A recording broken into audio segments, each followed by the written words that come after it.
नमस्कार, अपना बिहार देख रहे हैं आप और मैं हूं आपके साथ सोनाली सिंह। बुलेटिन की शुरुआत मुजफ्फरपुर से आ रही बड़ी खबर के साथ करते हैं, जहां एक रिसेप्शन पार्टी में फायरिंग करने का वीडियो वायरल हुआ है। इस वीडियो में एक व्यक्ति ताबड़तोड़ फायरिंग करता दिख रहा है। नगर थाना क्षेत्र का ये वीडियो बताया जा रहा है। हालांकि फायरिंग करने वाले की अब तक पहचान नहीं हुई है और ये वीडियो आपके टीवी स्क्रीन पर देखिए। रिसेप्शन पार्टी का ये वीडियो बताया जा रहा है, जहां पर एक व्यक्ति द्वारा ताबड़तोड़ फायरिंग की जा रही है। वहीं इस पूरे मामले में डीएसपी ने जानकारी मिलने पर वीडियो की जांच कर कार्रवाई की बात कही है। एक्सक्लूसिव वीडियो आपके टीवी स्क्रीन पर। फायरिंग करने का ये वीडियो जमकर वायरल हो रहा है और मुजफ्फरपुर का ये वीडियो बताया जा रहा है, जहां एक रिसेप्शन पार्टी में दिखावे की फायरिंग की गई। हालांकि पुलिस को अभी तक व्यक्ति की पहचान नहीं हो पाई है और डीएसपी इस पूरे मामले के संज्ञान ले रहे हैं और इस पूरे मामले को जल्द से जल्द सुलझा लिया जाएगा।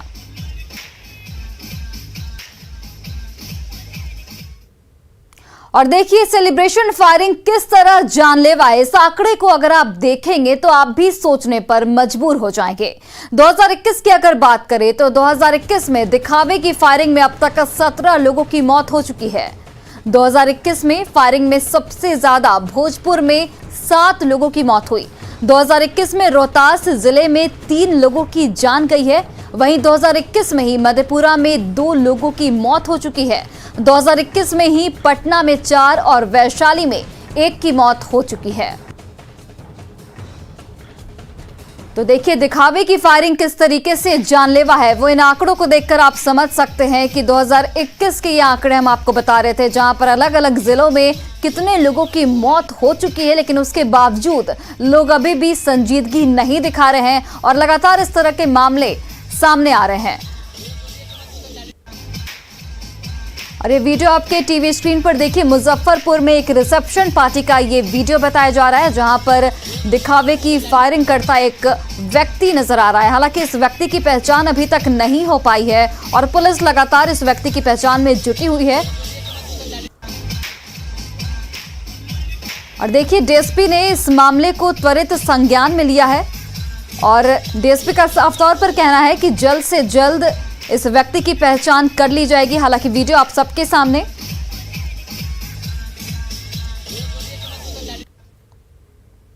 और देखिए बड़ी खबर सीवान से है, जहां एटीएम काटकर 21 लाख से अधिक रुपए लेकर अपराधी फरार हो गए हैं। तरवारा बाजार के इंडिया वन बैंक के एटीएम में अपराधियों ने इस घटना को अंजाम दिया।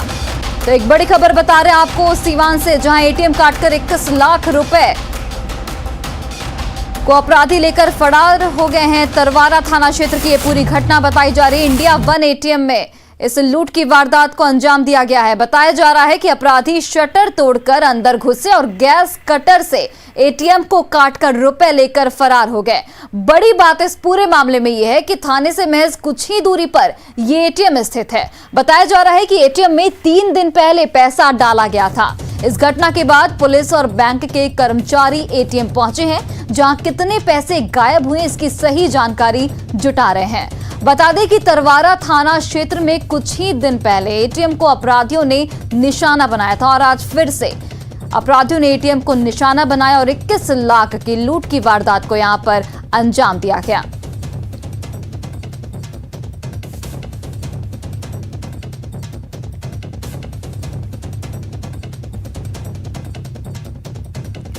और देखिए सिवान से हमारे सहयोगी मृत्युंजय कुमार फोन लाइन पर जुड़ गए। मृत्युंजय, सबसे बड़ी बात यह है कि कुछ ही दिन पहले इसी क्षेत्र में एटीएम से पैसे चोरी का एक मामला सामने आया था, उसके बाद भी पुलिस की संजीदगी क्यों नहीं दिखी? आज फिर से ये मामला क्यों सामने आया?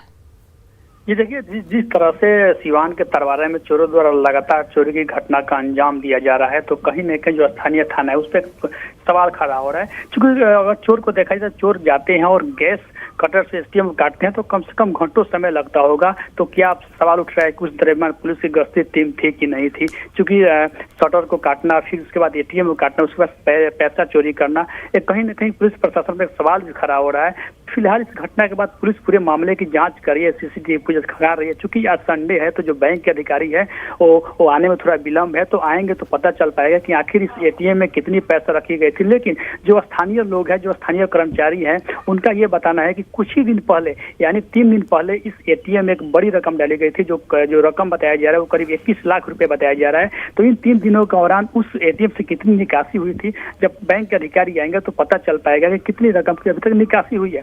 लेकिन जिस तरह से विगत 1 महीना में 2 एटीएम में चोरी घटना को अंजाम दिया गया तो कहीं ना कहीं एक पुलिस प्रशासन पर भी सवाल खड़ा हो रहा है। जी बिल्कुल, चलिए मृत्युंजय, बहुत बहुत धन्यवाद तमाम जानकारियों के लिए। तो सिवान से ये बड़ी खबर आपको बता रहे हैं, जहां पर एटीएम से 21 लाख की चोरी का मामला सामने आया है। तरवारा क्षेत्र में महीने भर में ये दूसरी बड़ी घटना एटीएम चोरी की बताई जा रही है और एटीएम काटकर 21 लाख रुपए अपराधी ले उड़े। हालांकि पुलिस अपराधियों की तलाश में लगातार जुटी हुई है।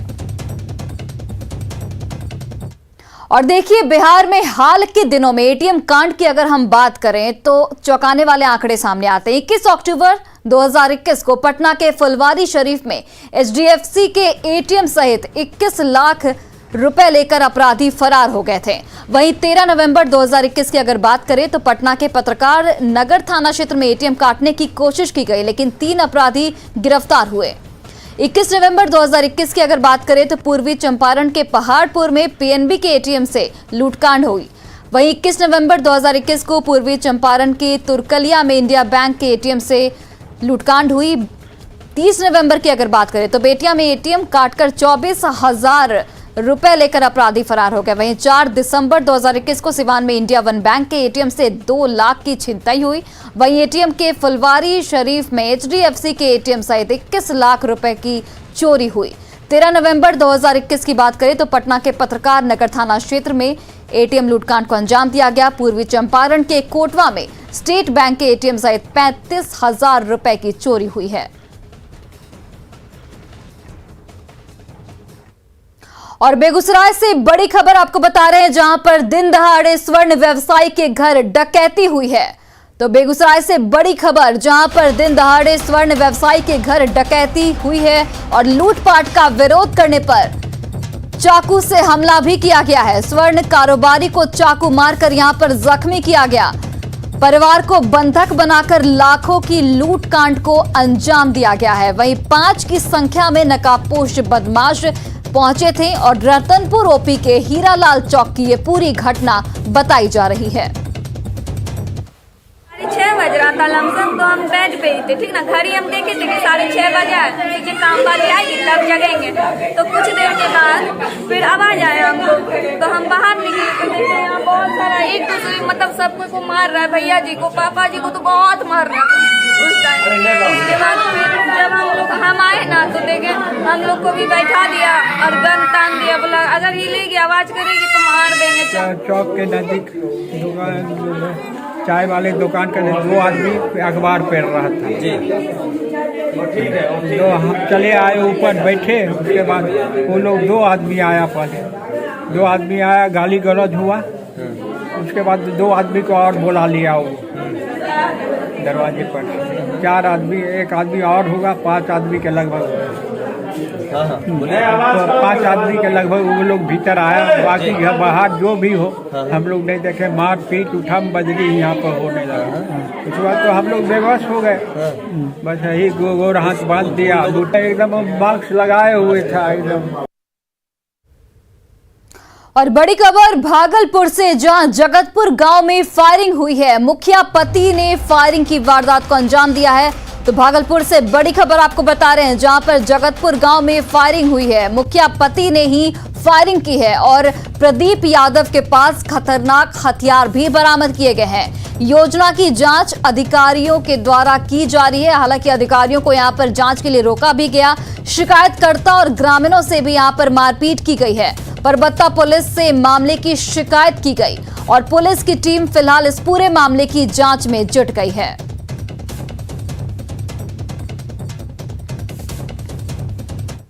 वहीं देखिए अगली खबर बेगूसराय से, जहां बकाया राशि मांगने पर एक व्यक्ति की पीट कर हत्या कर दी गई। घटना परिहारा थाना क्षेत्र के परिहारा गांव की बताई जा रही है और ये भी बताया जा रहा है कि सीपीआई नेता सह पूर्व पंचायत समिति सदस्य रामसेवक पोद्दार के गांव के ही कारी शाह के यहाँ किराना दुकान का पैसा बकाया था। पैसा मांगने पर कारी शनिवार की रात दुकान बंद कर घर जाने के दौरान रामसेवक पोद्दार की पिटाई कर दी, जिससे उसकी मौत हो गई। इस घटना से नाराज लोगों ने परिहारा थाना के सामने बकरी खगड़िया सड़क को जाम कर जोरदार हंगामा किया। पुलिस ने आक्रोशित लोगों को समझा बुझाकर शांत कराया। पुलिस इस पूरे मामले की जांच में जुट गई है। वह दुकान से घर तो आते समय जो है इन पे जो है क्या कहते हैं वो गाली गलौज के साथ जो है इन पे हाथापाई शुरू किया, मारने लगा, पीटने लगा। तो ये जो है मेरे घर के जस्ट सामने ही जो परिहारा ओपी है, जो जहाँ पे ये उनको बचाते हुए मतलब उससे भागते हुए वो थाने गए, तो थाने में वो रास्ते में ही पीटा गया, जिससे कि वो थाने में जाते ही उनका जो है ये हो गया, डेथ हो गया। वही देखिए, नदी के रास्ते शराब की तस्करी की आशंका को देखते हुए कटिहार पुलिस सतर्क हो रही है। झारखंड के साहेबगंज को जलमार्ग से जोड़ने वाले मनिहारी घाट में पुलिस की टीमें गश्ती कर रही हैं। दरअसल कटिहार जिला का एक छोर जहां सड़क और रेल मार्ग से बंगाल से जुड़ा हुआ है, तो दूसरी ओर झारखंड से गंगा जल मार्ग से जुड़ा है।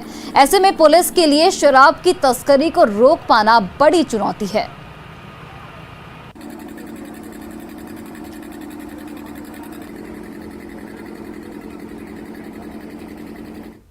नदी में हम पड़ोसी राज्य से अवैध शराब की तस्करी हेतु नदी के माध्यम से जो है हम मोटर नाव की व्यवस्था कर और उसमें जो है लगातार गश्ती और पेट्रोलिंग की कार्य कर रहे हैं। तो इससे जो भी संभावना बनेगी शराब तस्करी के, उस पर पूर्णतः अंकुश अब लग जाएगा। और खबर लखीसराय से, जहां सूर्यगढ़ा गंगा पंप नहर योजना के 10 करोड़ रुपए खर्च होने के बाद भी इलाके के किसान बेहद दुखी हैं, क्योंकि किसानों को इससे फायदा नहीं मिला है। सांसद ललन सिंह की पहल पर मुख्यमंत्री नीतीश कुमार ने नहर के जीर्णोद्धार का निर्णय लिया। 13 करोड़ 50 लाख रुपए की योजना का उन्होंने 2 दिसंबर 2018 को माणिकपुर गांव आकर शिलान्यास किया। 2 सालों में इस पर 10 करोड़ रुपए खर्च किए गए, लेकिन किसानों को एक बूंद पानी नहीं मिला।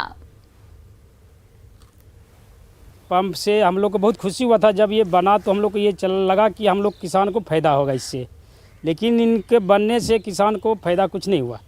जब से ये बना है तब से किसान का विकास नहीं हुआ, चला ही नहीं तो विकास क्या होगा। 1994 में बना था, इससे फायदा कुछ किसान के नहीं हो रहा। डीजल महंगा चल रहा है, इसलिए कि कोई फायदे नहीं है इसमें। तो सरकार जो चालू करे तो सब मैंने फायदा होगा किसान का। ये 2018 में इसके जीर्णोद्धार का जब काम शुरू हुआ है, अभी सिविल वर्क बनकर तैयार है और मैकेनिकल और इलेक्ट्रिकल वर्क अभी एग्रीमेंट हो चुका है। मई 2022 में उसका अंतिम समय है पूरा करने का। और देखिए, बांका जिले का चांदन पुल जल्द ही शुरू होने वाला है। 58 करोड़ की लागत से बन रहे इस पुल के निर्माण कार्य में तेजी आ गई है। फिलहाल पुल के टूट जाने से व्यापारिक गतिविधियों पर जबरदस्त असर पड़ा है। नदी पर डायवर्सन तो बना है, लेकिन भारी वाहनों की आवाजाही पर रोक है। पुल का निर्माण करने वाली कंपनी का साफ तौर पर कहना है कि तय वक्त से पहले ही ये बनकर तैयार हो जाएगा। ढाका मोड़ रोड जो है, ये बांका मुख्य मार्ग कहा जाता है इसको, इसलिए इसी रोड होकर के यहाँ के कई प्रखंड जुड़े हुए हैं और ज़्यादा व्यावसायिक जो प्रक्रिया या काम जो होता था सारा ढाका मोड़ रोड होकर के हम लोग भागलपुर, दुमका, कलकत्ता वगैरह जाने का काम इसी रोड से ज़्यादा होता है। और अभी इस पुल के टूट जाने से जो व्यावसायिक गतिविधि है पूरी तरह बंद हो गई। मैं फ़िलहाल बांका के चांदन नदी में हूँ और जिस जगह पर हूँ वहाँ पर पहले चांदन नदी का पुल हुआ करता था और इस पुल को बांका का लाइफलाइन कहा जाता था। बांका से निकलने वाली इस पुल से सड़क ढाका मार्ग होते हुए अंतर्राज्यीय मार्ग में मिलता था, जो कि दूसरे अन्य राज्यों तक जाती थी और इस मार्ग के द्वारा ही बांका ज़िला में व्यावसायिक गतिविधियां परवान चढ़ती थी। लेकिन पुल टूटने के बाद से व्यावसायिक गतिविधि एक तरह से कहा जाए तो ठप हो गया। बड़ी वाहनों का प्रवेश वर्जित हो गया। इस वाहनों का प्रवेश 40 किलोमीटर दूरी तय करके दूसरे रास्ते से प्रवेश होता है, जिससे कि सामान का कीमत बढ़ जाता है, जिससे महंगाई बढ़ गई है। और रही बात कि पुल टूटने के बाद से जिला प्रशासन के द्वारा प्रयास से इस पुल का टेंडर हुआ, जो कि अब 58 करोड़ की लागत से पुल बनने वाला है। आप देख सकते हैं कि पुराने पुल को तोड़कर इसके मलबे हटाए जा रहे हैं और बड़ी बड़ी मशीनें लगाकर यहाँ पर पाइलिंग का काम किया जा रहा है। अब बताया जा रहा है कि इस पुल के बन जाने के बाद से लोगों को काफ़ी राहत मिलेगी। जहाँ पहले व्यावसायिक गतिविधि ठप पड़ा हुआ था, व्यवसाय में फिर कुछ जान आएगा और लोगों को राहत मिलेगी। Nagendra, news 18 network, Banka. और शिक्षकों की लेट लतीफी को रोकने के लिए हाई स्कूलों में बायोमेट्रिक सिस्टम लगाया गया था। इसके लिए करीब 15,000 रुपए प्रति मशीन खर्च भी किए गए थे, लेकिन जमुई के अधिकांश स्कूलों में लगा बायोमेट्रिक मशीन खराब पड़ा है। रजिस्टर पर ही शिक्षकों की हाजिरी लगाई जाती है। जायजा लिया हमारे सहयोगी केसी कुंदन ने। सरकारी स्कूलों में लेट लतीफ़ी न हो, शिक्षक समय पर आए, इसलिए सरकार ने सभी स्कूलों में बायोमेट्रिक सिस्टम से अटेंडेंस बनाने की सिस्टम शुरू की थी 2017 में। लेकिन देख सकते हैं कि जमुई ज़िले की अगर बात करें तो जमुई ज़िले के अधिकांश, यूँ कहें कि लगभग सभी जो हाई स्कूलों में जो बायोमेट्रिक सिस्टम लगाए गए थे वो ख़राब है। अब हम अगर बात करें जमुई में तो एक बायोमेट्रिक मशीन पर 15,000 रुपये की राशि खर्च हुई थी, 2017 में लगा था।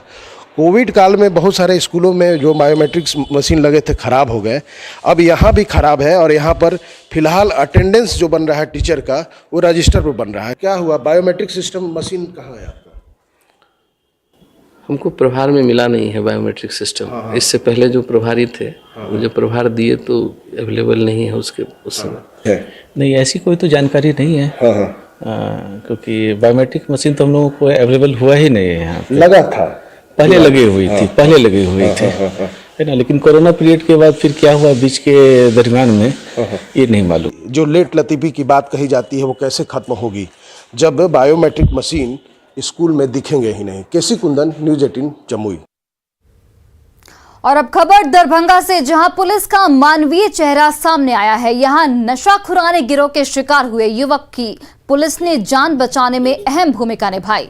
दरअसल पुलिस को एक व्यक्ति ने जानकारी दी थी कि सर्द रात में सड़क किनारे बेहोशी की हालत में एक युवक मिला। युवक ठंड की वजह से कांप रहा था। पुलिस ने न सिर्फ युवक को तत्काल डीएमसीएच पहुंचाया, बल्कि खुद के पैसे से दवा भी खरीदी। कई घंटों के इलाज के बाद युवक होश में आया, तब जाकर युवक की पहचान हो सकी। पुलिस ने तुरंत युवक के परिजनों को इसकी जानकारी दी, जिसके बाद परिजनों ने युवक को वहां से ले गए। जनता की सेवा के लिए है सर, जनता के लिए हम लोग हमेशा तत्पर रहते हैं कि कहीं कुछ नहीं हो, हम लोग उसकी बचाने की कोशिश करते हैं सर, यही करते हैं। सर क्या नाम है आपका? नारायण ठाकुर, मेरा सब इंस्पेक्टर विश्वविद्यालय था। और देखिए, साइकिल से देश के 29 राज्यों का भ्रमण करने वाली सविता माउंट एवरेस्ट पर विजय प्राप्त करना चाहती हैं, लेकिन आर्थिक तंगी की वजह से उसकी राह में रोड़ा बन रही है। बिहार के छपरा के पानापुर की रहने वाली सविता ने 2017 में साइकिल से अपनी यात्रा शुरू की। 173 दिनों में सविता 29 राज्यों की यात्रा करने का कीर्तिमान बना चुकी हैं। माउंट एवरेस्ट पर तिरंगा लहराने का मन बना चुकी सविता ने कला संस्कृति मंत्री आलोक रंजन से मदद मांगी है, जिसके बाद मंत्री ने भी मदद का भरोसा दिया। सविता से बात की न्यूज़ 18 से हमारे संवाददाता धर्मेंद्र कुमार ने। बिहार प्रतिभाओं का धनी राज्य है। कई ऐसे अवसर आए हैं जहां पर बिहार की प्रतिभा ने देश और दुनिया में अपना नाम किया है और उनकी ही बदौलत बिहार का भी नाम रोशन हुआ है।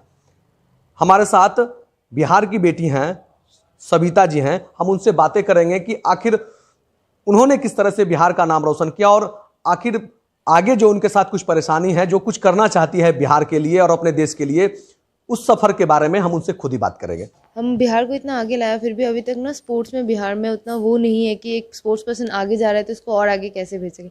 अपना समर्थ अपने तक है, जहाँ तक मेरे पिताश्री कर सकते हैं, मेरे पापा ने किया, लेकिन अभी आगे मुझे सरकार की मदद चाहिए जो कि मुझे मिल नहीं रही है। कुछ दिन पहले मंत्री लोगों से मिली थी, जैसे रेणु देवी जी से मिली थी, स्पोर्ट्स मिनिस्टर सर से मिली थी, लेकिन अभी तक मुझे पॉजिटिव रिप्लाई कहीं से नहीं आया है कि हाँ हम काम कर रहे हैं, बोला उसके बाद और कुछ नहीं है। माउंट क्लेम करना चाहती है, बिहार की पहली महिला होंगी जो माउंट क्लेम करेंगी। एक विश्व रिकॉर्ड इन्होंने बना रखा है कि साइकिल से देश का भ्रमण किया है और कहीं ना कहीं ये सरकार से मदद चाहती है। न्यूज़ 18 इनके लिए अपील करता है कि लोग सामने आए, सरकार सामने आए और जो सविता का सपना है जो कि माउंट क्लेम करना, उस सपने को पूरा कर सके। न्यूज़ 18 के लिए पटना से धर्मेंद्र कुमार। और फिलहाल इस बुलेटिन में बस इतना ही। आप देखते रहिए न्यूज़ 18 बिहार झारखंड।